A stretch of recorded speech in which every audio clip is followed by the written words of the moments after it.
BBMP news 9ಗೆ ಸ್ವಾಗತ.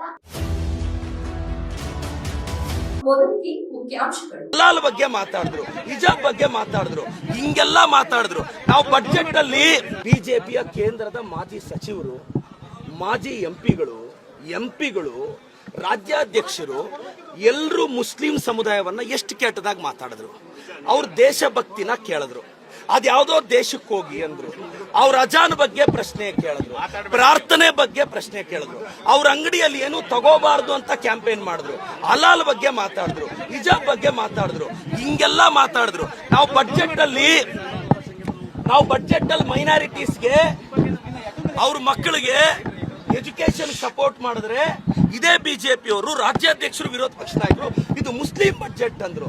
ನಾವು ಗೌರವ ಕೊಟ್ಟು ಮೈನಾರಿಟೀಸ್ ನ ಎಂಪವರ್ ಮಾಡ್ತಿದ್ರೆ ಇವತ್ತು ನಾವು ಅವ್ರಿಗೆ ಗೌರವ ಕೊಡ್ತಿದೀವಿ. ಎಸ್, ಶಾಮನೂರ್ ಸಾಹೇಬ್ರ ಮನೆಯಲ್ಲಿ ಅವರು ತೀರ್ಕೊಂಡಿರೋದ್ರಿಂದ ಅದು ಸಂಪ್ರದಾಯ, ಸಮರ್ಥ ಕೊಟ್ಟಿದೀವಿ.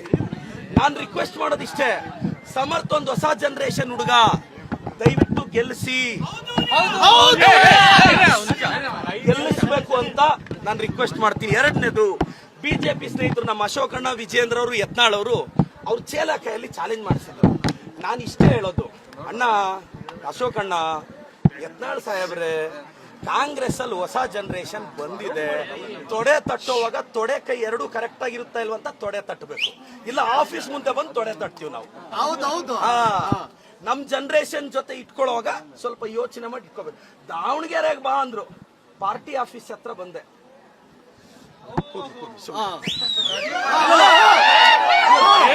ಮತ್ತೆ ಇದು ಏನೇನೋ ಅರ್ಥ ಕಲಿಸ್ಬಿಡಿ.